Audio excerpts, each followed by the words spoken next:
Bonjour à tous. Voilà, cette petite vidéo a pour objet la présentation de mon dernier ouvrage qui s'intitule Histoire cachée de la Révolution, généalogie du nouvel ordre mondial. Voilà, je vous montre la couverture.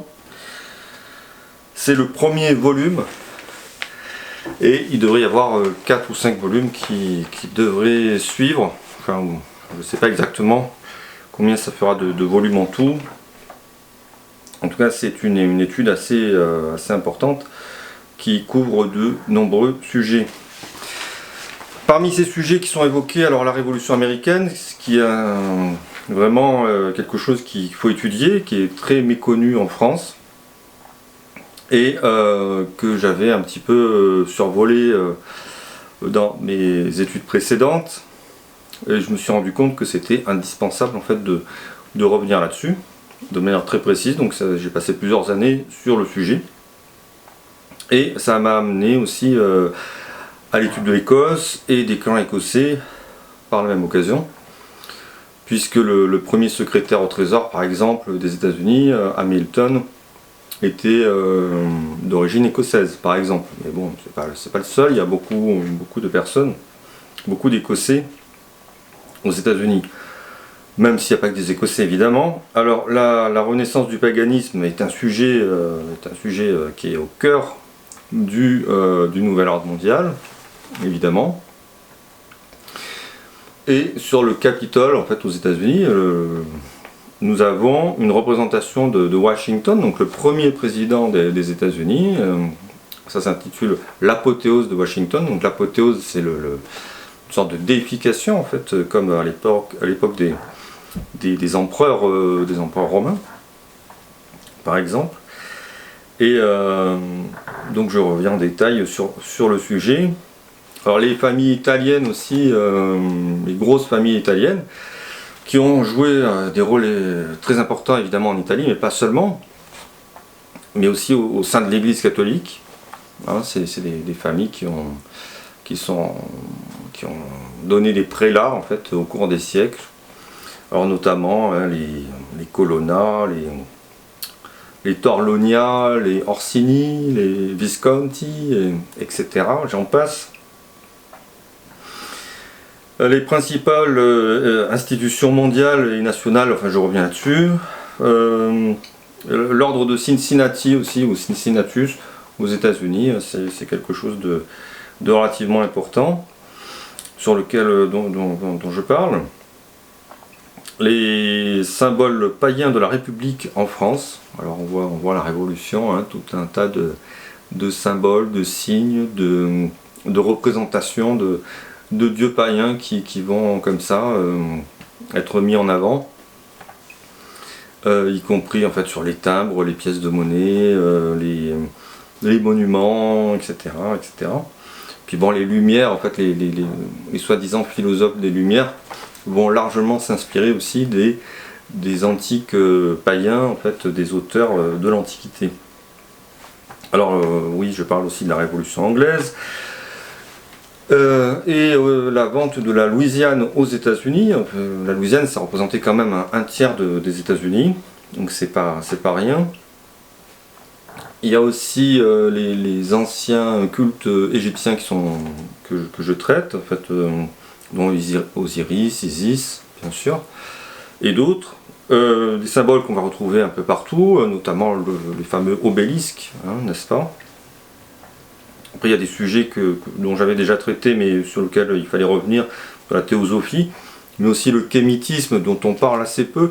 Le grand public est malheureusement pas tellement au courant de ce problème. Le satanisme, bon, on voit un petit peu évidemment dans le monde actuellement les conséquences de cette diffusion. Et la fête d'Halloween, hein, par exemple, qui est une grande fête satanique, revendiquée comme telle sur le site du Satanic Temple aux États-Unis, en fait, le TST. Alors, je parle de la mort de Louis XVI, et puis la personne qui a récupéré son sang hein, lors de cet événement, lorsqu'on lui a coupé la tête. Il y a quelqu'un qui a récupéré son sang, une partie de ses cheveux, et qui allait en Angleterre pour amener ses précieuses reliques. Parmi les sujets évoqués, bon, il y a la prise de la Bastille, évidemment, qui est un sujet important, où il y a des familles qui vont jouer des rôles de premier plan. Parmi aussi les gens qui étaient enfermés à la Bastille.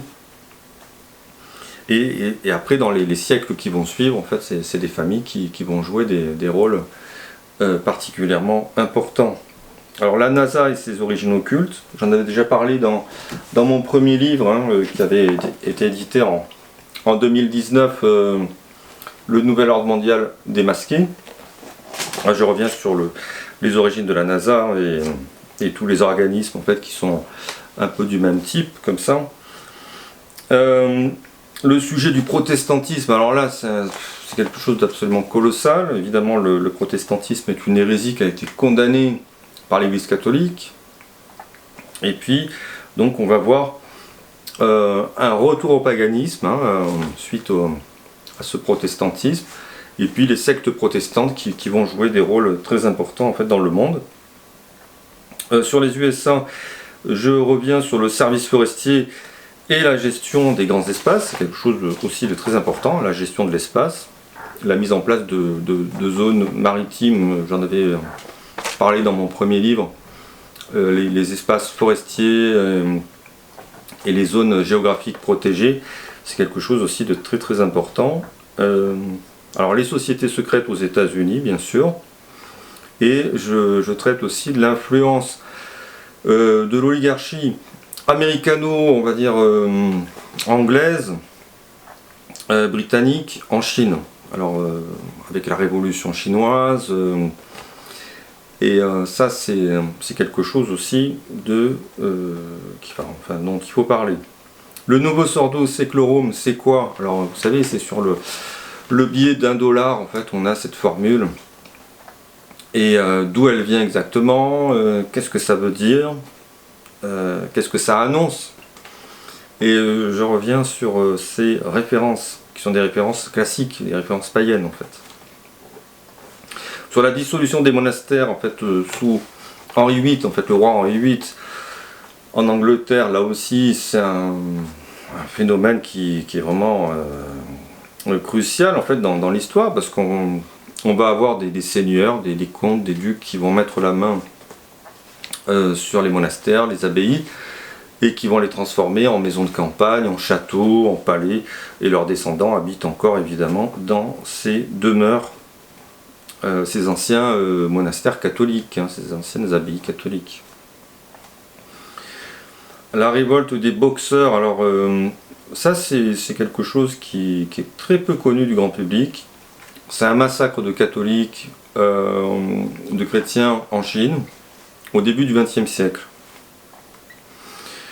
Et la révolte des Boxers, quand on parle de ça, généralement les gens ne savent pas de quoi il s'agit, hein, évidemment. C'est une manière de parler d'un sujet sans en parler, parce que si on disait, voilà, c'est un massacre de catholiques, tout le monde comprendrait de quoi il s'agit. Je reviens sur l'international nazi, le lien du nazisme aussi avec l'hindouisme, le panthéisme. Et puis on a un phénomène dont on a vécu en fait un petit peu l'événement il n'y a pas longtemps avec les Jeux Olympiques, où on a vu une ouverture, en fait des cérémonies comme ça avec le chanteur Philippe Catherine qui était déguisé en Dionysos, Bacchus.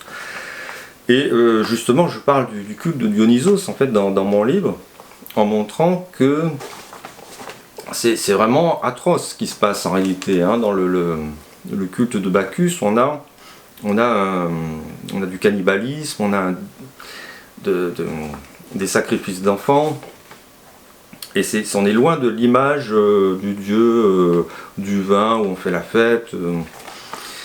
Voilà, c'est une fête où il y a des débordements absolument inimaginables. Alors la fondation de l'État grec moderne, parce que bon, c'est lié hein, avec la renaissance des Jeux Olympiques. Sur le rôle des Juifs en fait dans le nouvel ordre, c'est important d'y revenir encore, donc j'en parle évidemment. Il y a Anna Karczys-Klotz qui avait écrit La République universelle, où il parlait d'ailleurs de cette alliance avec des membres de la nation juive. Donc c'est tout à fait une évidence. Et sur la Russie, alors la Russie, la franc-maçonnerie, j'y reviens avec les grandes familles russes aussi qui ont joué des rôles avant et pendant et après la Révolution. Et on voit leur influence. Alors sur par exemple, bon, les familles Tolstoï, Gagarine, la famille Bruce aussi, qui est une famille d'origine écossaise et qui va jouer un rôle important en Russie. Donc on voit bon, évidemment la franc-maçonnerie écossaise, hein, vous devez connaître, vous avez dû en entendre parler en tout cas. La révolution en Russie, là encore, il fallait en parler. Donc je reviens là-dessus. Sur les grandes institutions comme l'UNESCO, les Nations Unies, et puis alors le lien avec le Lucy Trust, dont j'avais parlé dans mon premier livre. Et puis nous avons pour 2030 les objectifs de développement durable de l'ONU, n'est-ce pas, qui ont été signés par la quasi-totalité des pays dans le monde, comme les États-Unis, la Russie, l'Ukraine aussi, le Royaume-Uni, l'Allemagne, la France, etc., etc. Israël, la Suède, la Norvège, l'Australie, enfin j'en passe, voilà. Donc au-delà des conflits, au-delà de certaines querelles, on voit que la plupart des pays sont d'accord pour mettre en place ces objectifs. Alors le lien avec la Suisse aussi, où je reviens sur le nazisme, la théosophie, l'ariosophie, le botanisme, l'eugénisme. Alors j'ai parlé de l'hindouisme tout à l'heure. L'Antiquité classique païenne comme source de l'art arien. Là encore, on va voir des références qui sont des références païennes, évidemment. Et donc je parle aussi le lien entre paganisme et cosmisme, la théorie astronautique vers l'homme-dieu, l'homo deus, hein, la fameuse promesse du serpent, vous serez comme des dieux. Je reviens sur les initiés de Pouchkine, Tolstoï, enfin des initiés russes, hein, qui étaient membres de sociétés secrètes et de la franc-maçonnerie. Alors le paganisme slave, là aussi c'est très important. Les Varegs, alors les Varegs qui vont donner la dynastie Rorik, les Rorikides, qui viennent donc du nord. Et le paganisme scandinave, en fait, parmi d'autres sujets. Bon, je parle évidemment de l'islam, qui est actuellement un très très gros problème aussi, puisque bon, l'islam est antéchrist dans le sens où le Coran nie la divinité de Jésus-Christ, nie sa crucifixion, donc il n'y a pas de rédemption, en fait, avec l'islam. Le Coran nie le fait que Jésus-Christ soit donc le Rédempteur offert en sacrifice sur la croix. Donc ça c'est très grave. Alors le bouddhisme, le jaïnisme, le confucianisme et d'autres religions aussi. Bon, je reviens sur ces différentes religions et j'en montre en fait les erreurs.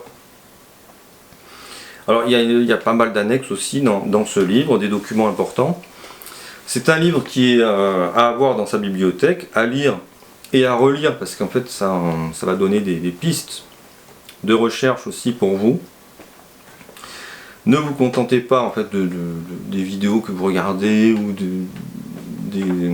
des recherches que font les autres. Il faut aussi voilà, se retrousser les manches et puis faire vos recherches. À partir de tous les éléments que je vous donne, vous pourrez avoir suffisamment d'informations pour comprendre notre monde et l'histoire. Voilà. Je vous invite donc à lire ce livre et à le commander. En fait, vous pouvez le commander dès maintenant à la librairie française, sur livres en famille aussi. Je vous souhaite une bonne lecture et que Dieu vous garde. À bientôt.